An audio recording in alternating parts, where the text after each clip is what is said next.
continuing with our discussion relating to the effect of Uganda's debt acquisition policy. And we are also concerned to expound on that discussion, the impact of acquisition of credits, financial credit, even by individuals, because we are in a state of economic challenges where since the opening of the economy, those who are in the production sector are still questioning whether there can be a reasonable recovery that should indeed be referred as an economic recovery. While we are discussing this in the first session, we talked about whether the call by the opposition to limit on borrowing will solve the current challenges faced by the citizens.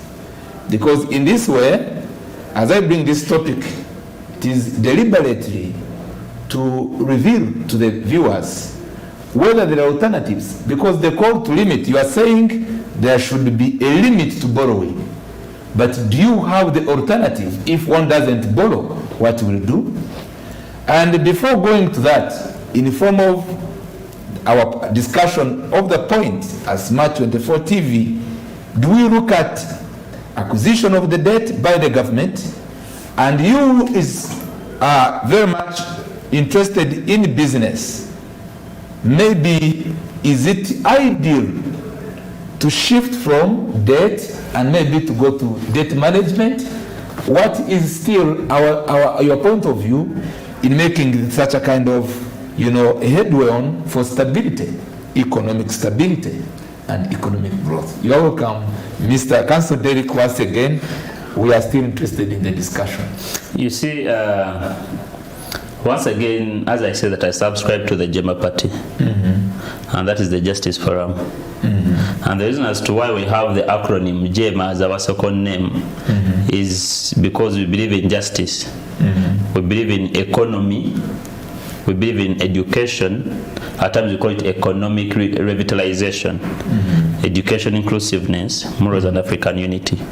But above all, I wanted to bring out that element of economic revitalization, call it economy. And here we're talking about the economy of the country, whereby debt is part of the economy in one way or another.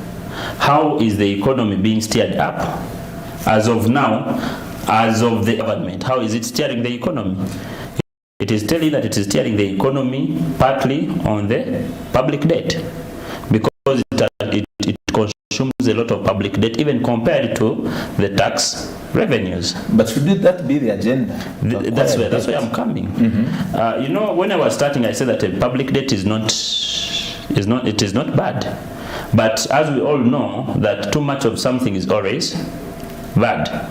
I'm not saying that Dr. Hugo for alone, but I'm just saying too much of something is always bad. There are other alternatives to getting public debts. If at all, the government might have a will in enforcing them or in adopting them.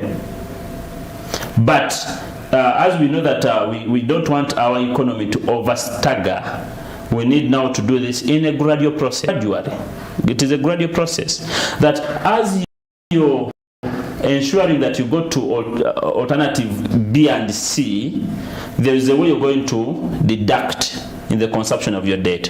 Some of the alternatives I'm on table are: one, reduce the level of awarding tax incentives so that you can widen the tax collection base. That is one. Two, employ or support the locally made product by utilizing the international leverages or opportunities, so that you can get something from these local made products. Don't lose your discussion. But I'm not losing the discussion. I'm saying I want to ask you a question. Yeah. Don't lose your discussion. You've talked about a comment on your point on removing the tax incentives. Reducing. It might not be removing, perhaps. Reducing the tax incentives. Yes. But which percentage? Because we're dealing with economics. Yes. And the reason why I'm critical on that is that there is a very founded theory why tax incentives are necessary in a growing economy, especially to support productivity, the growth of new industries, the supporting the local investors, and then which local investors then finally they will begin to pay tax. Now the point, this is where the point is. This is where the point is. Reducing the tax incentives. Currently, the tax incentives are mainly given to investors, which investors in most circumstances are foreign. We have to accept the fact. Not local investors also? To a certain extent. And now we are going into percentages, as you've said. The percentages at a certain extent. You see, when we analyze now the investors, or when we start getting to how many investors are we having in Uganda, for fact being told, many are foreign. Those investors that are investing now more in those running heavy business sectors. And we have various sugar plants, sugar factories in the country. How many sugar factories are owned by Ugandans? The local investors. And we have even currently, like 5 years ago, we have a lady from Kenya who came up to put up a sugar factory in northern part of Uganda. Is a foreign. We have many foreign investors. Next time I'll give you the statistics of how many foreign investors are we having in Uganda. But my point now is that tax incentives are not bad. But if you can give one of the person like tax incentives of 10 years, 10 years doing what? And then after 10 years, that particular person takes off. But let it reduce at least from 10 years to around 3 years or 5 years. That is one. Two, empower the local investors. Me giving incentives mainly to foreign, I would rather give incentives to the local investors mainly. Because one, local investors is not going to do profit repatriation. Well, the foreign investors do profit repatriation. On top of that, when the tax incentive comes to an end, they start dealing into tax evasion. So how are you from the foreigners? 3, if you're ensuring all the little years of incentives you have given to the foreigners, ensure that by the time the tax holiday comes to an end, that particular foreign investor is still in operation within Uganda. He's still running in the business in Uganda. And 2, ensure that there is no way of doing profit repatriation. At least, taking back certain sum of money back to their country is not bad, but regulate, that's what I'm talking about. And 2, avoid tax evasion, among others, tax offenses, when that particular foreign person does it. The difference is that whenever you're dealing with a local investor, that person is born in Rukonjiri, is now able to become an investor, empower him by giving him more hard tax incentives for a period of time. That person is not going to do profit repatriation. We need the profit to do something else within the country. That is how that is what we call development. But we have a challenge in our country where the very local investors you talked about, and I couldn't mind to have our very, my target is again the 79 population, because the dependence syndrome is very high. The dependency syndrome is very high, and it begins from a family level, because when we talk about the GDP, why fellow countrymen and women need to understand this subject matter and look at how we can come up from, realize the dream to come from poverty to prosperity. We must deal with beginning with ourselves. Because if there is no production that is happening, if we go to your district, no production is happening at a family level. And by the time we are talking, my district there is coffee. Which coffee? I'm talking about you make an estimate of how many household families. True. Let's say in your constituency or your district, we are talking about 5,000 families. But these 5,000 families, how many of these 5,000 families are engaged in production?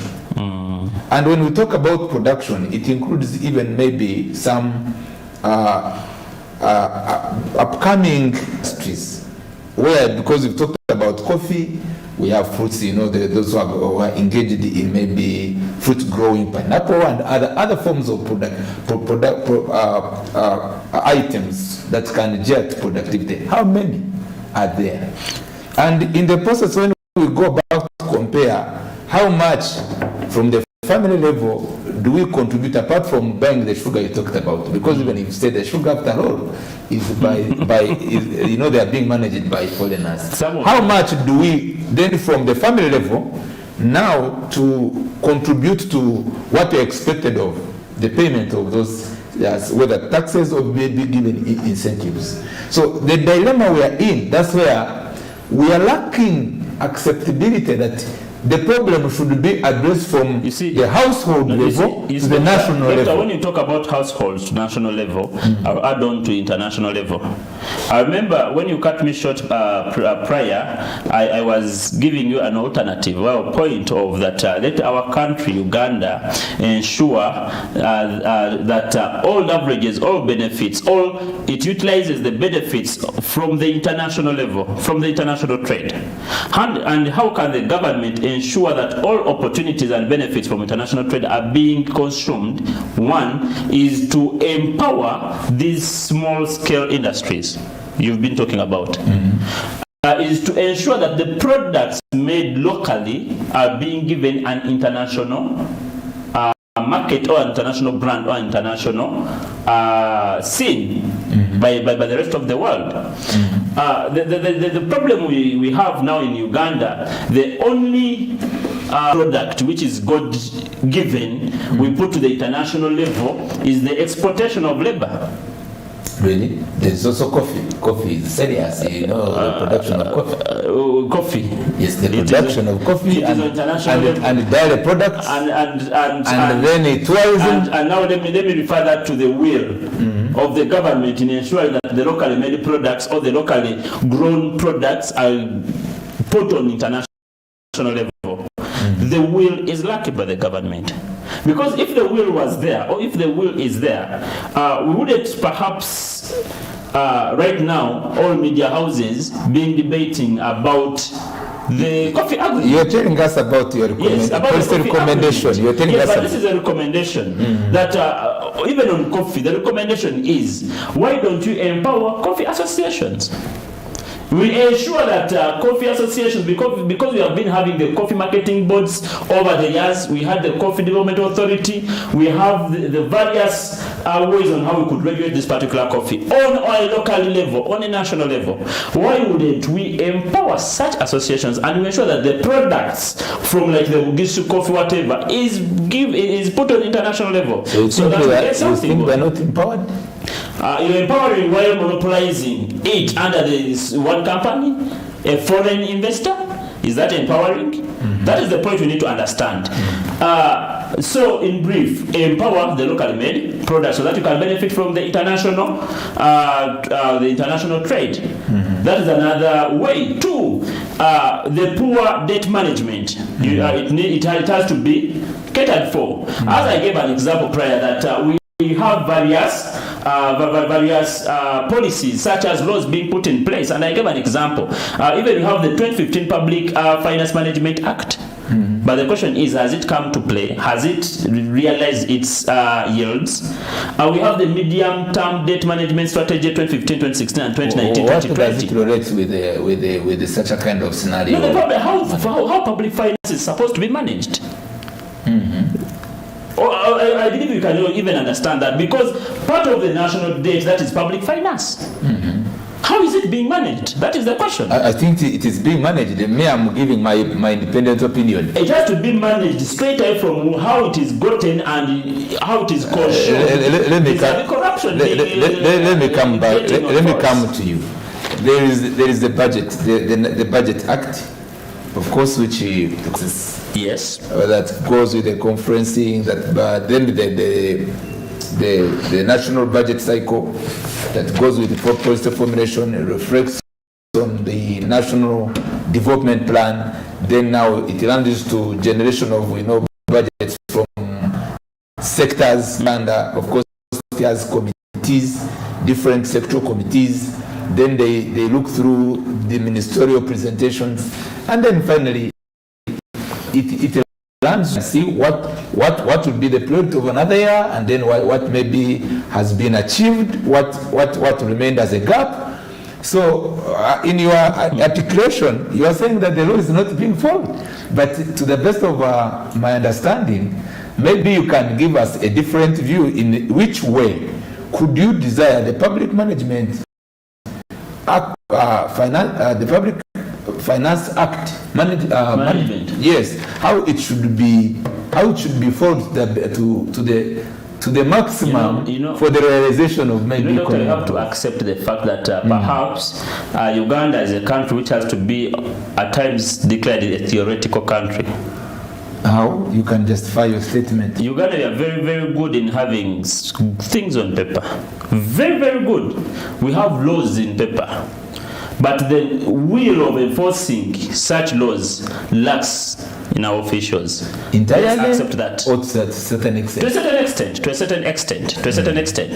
Because I assure you, some people who are corrupt, or someone that is being alleged that is being embezzled or taken off or diverted from its original purpose, at times you don't see people being punished.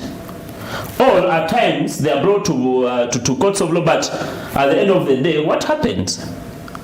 Is the money being recovered? That is a question for everyone to answer. But when I was talking about the poor debt management, in brief, I was just giving some of the examples of policies we are having in play, and to ensure that those policies are being enforced in ensuring that the debt is being properly managed. Such as, when we talk about management of these debts, it includes the articulation, the formulation of such laws, and on how to and on how you're getting such money, on how you're borrowing such money, on how you're going to control officers, on how you're going to ensure that there is good surveillance over such money. So the management of debts need to be strengthened. Next, we need to clear the bulk of accumulated areas. Accumulated areas, the public debt, we need to clear them off. Less of that, as a country, will risk legal actions against our particular assets. But how is that realistic? Yet the challenge, as you talked about, the country is still kneeling down for more. It is very realistic if we have the will to pay, and if we analyze our strength in building or in collecting more tax internally. We can. The day you wake up one morning and you say that I can widen or I can discover, I remember one time you talked about discovering the opportunities of Uganda in widening tax base, right? Mm-hmm. So if there is that particular, if Uganda discovers other alternatives, whether it has the capacity of sustaining itself on only tax revenue. That is the first. Let's start from there. You're talking about tax revenue, natural resources also. Natural resources also. Analyzing and getting to know which field do you get more GDP from, which field do you get more tax revenue from.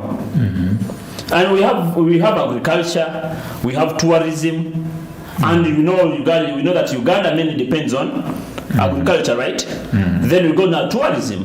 So if we know that we need to do more about tourism or agriculture, let us invest more in agriculture so that you get more from agriculture. There is another dilemma as we are discussing this topic, and which is affecting the citizenry, that is doing all it takes, especially to ensure their well-being, as the government indeed tries to create an environment that is intending to support them.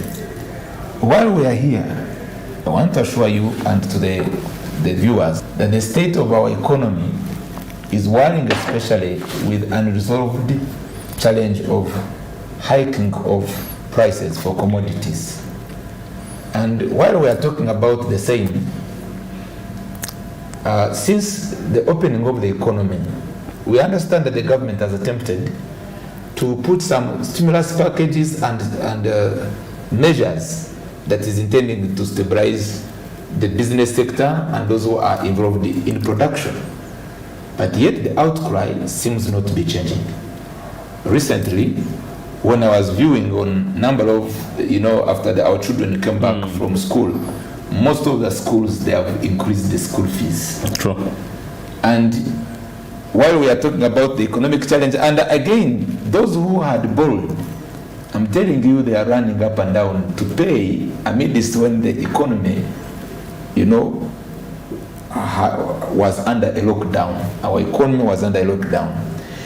And it seems to be one of the reasons why, according to the statistics, the debt is increasing. The debt is increasing.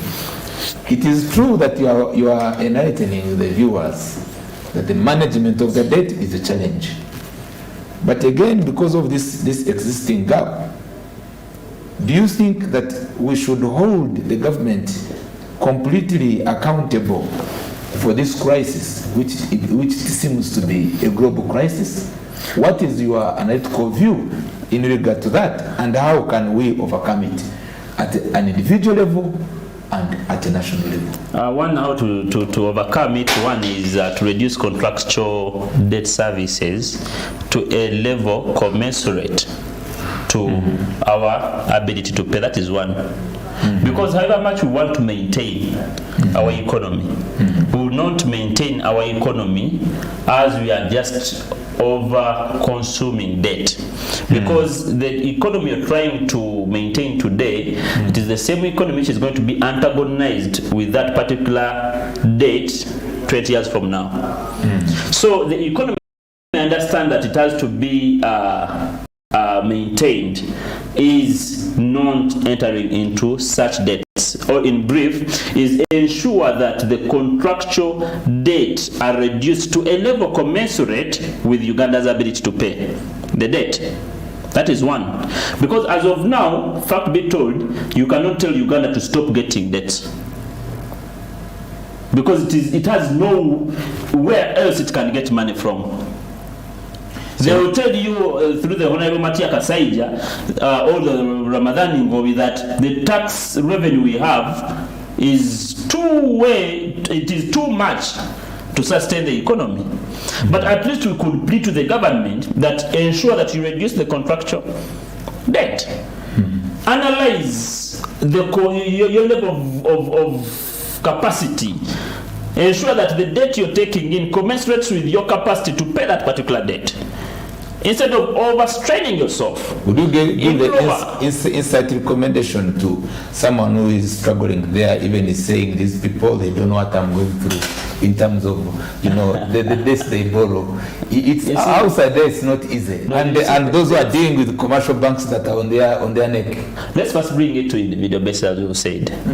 If I'm having an income, on a daily income of 20,000, and I want to start up a small business which capital is worth 1M, and I presume that on a daily basis I'll be getting at least 10,000 as a profit. When I go back and I analyze my daily income of 20,000, how much am I able to save? That I'm able to save 10,000. So if I'm able to save 10,000, am I able to utilize that particular capacity of saving 10,000 so that I can pay off the 1 million loan I wish to get?